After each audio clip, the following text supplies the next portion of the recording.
Assalamualaikum warahmatullahi wabarakatuh. Perkenalkan, nama saya Rizkyani Salsabila dari kelas MN21J. Di sini saya akan mempresentasikan hasil dari observasi bisnis model Canva pada kelompok saya.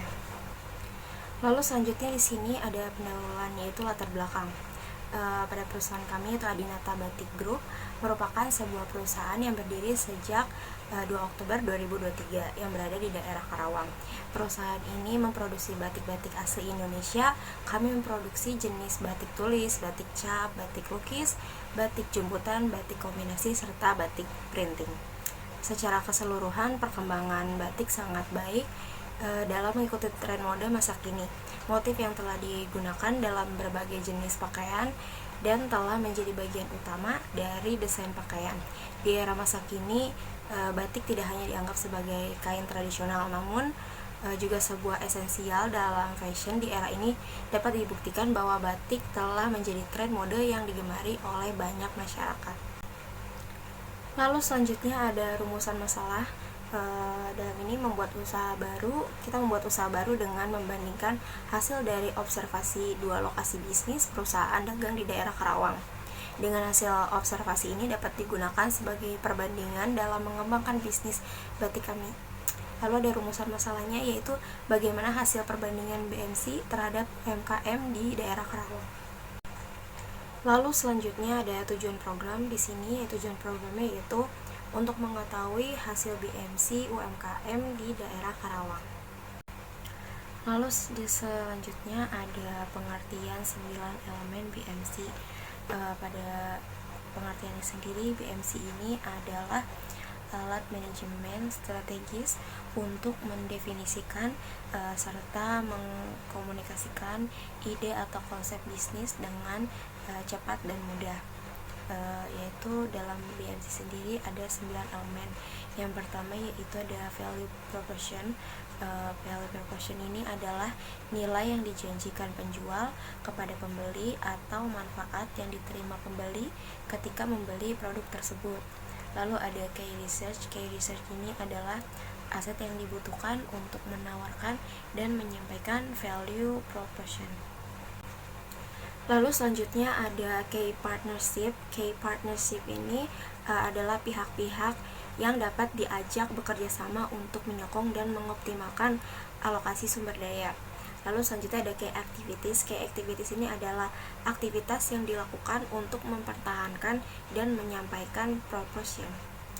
Lalu ada customer segment. Customer segment ini adalah proses pengorganisasian pelanggan ke dalam kelompok tertentu berdasarkan kesamaan karakteristik, perilaku, atau preferensi dengan tujuan memberikan pengalaman lebih relevan. Lalu ada cost structure. Cost structure ini adalah total keseluruhan biaya yang dikeluarkan dari perusahaan untuk menunjang seluruh operasional bisnisnya. Lalu customer relationship. Customer ini adalah ikatan produsen dan konsumen. Lalu ada channel.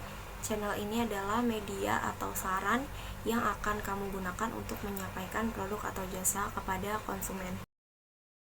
Lalu yang terakhir ada revenue stream. Revenue stream ini adalah berbagai sumber pendapatan bisnis untuk memperoleh uang baik dari operasional, penjualan barang, atau penyedia layanan. Lalu selanjutnya yaitu ada hasil dari observasi kelompok saya, yaitu pada perusahaan dagang yang toko kain yang berada di pasar Tuparef Karawang. Untuk key partnersnya, mereka yaitu ada pelanggan seragam sekolah dan orang pabrik. Lalu untuk key activities yaitu ada memasarkan dan menjualkan. Lalu selanjutnya ada value proposition, yaitu mereka menjual kain, menjual baju jadi, dan menjual yang berkualitas. Lalu ada customer relationship, yaitu ada bersikap sopan dan bersikap ramah. Lalu ada customer segment. Customer segment mereka itu yaitu pabrik, proyek, sekolah, dan pengunjung pasar. Lalu ada key research. Key research mereka ini yaitu dikelola oleh keluarga pemilik toko itu sendiri. Lalu ada channel yang mereka punya yaitu membuka toko di pasar dan pembelian secara langsung. Lalu ada cost struktur, yaitu ada biaya bahan baku dan biaya operasional. Dan yang terakhir ada revenue stream, yaitu ada kain dan baju. Lalu selanjutnya ada hasil kedua dari hasil observasi kelompok saya, yaitu pada perusahaan dagang juga, toko daster Ibu Hilma yang berada di pasar Perumnas. Yang pertama adalah K Partnership, K Partnership dia yaitu ibu-ibu rumahan. Lalu ada K Activities, yaitu di dalamnya ada memasarkan dan menjualkan. Lalu ada Value Proposition, yaitu desain, kualitas bahan, dan kenyamanan.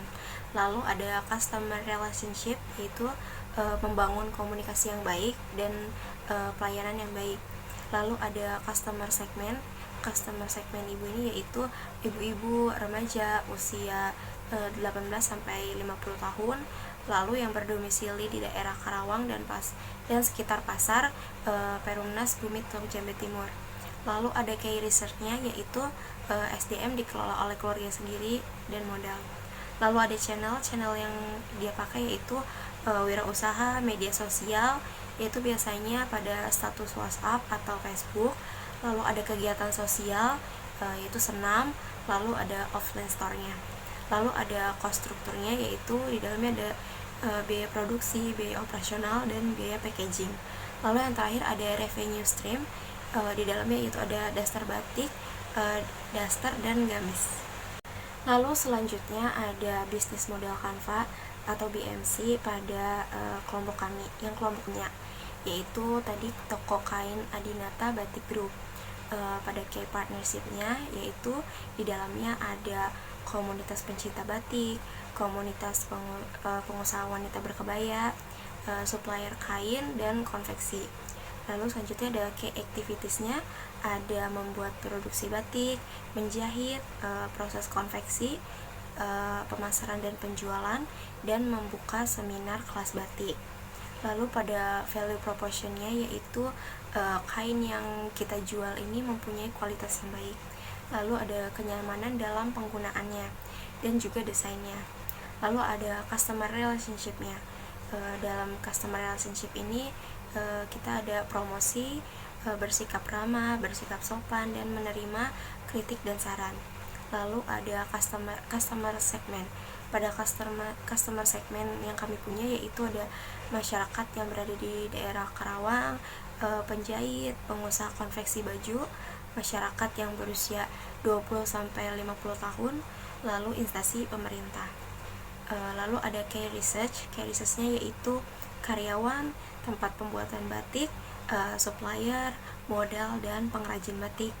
Lalu ada channel yang kita punya yaitu media sosial, website, dan offline store.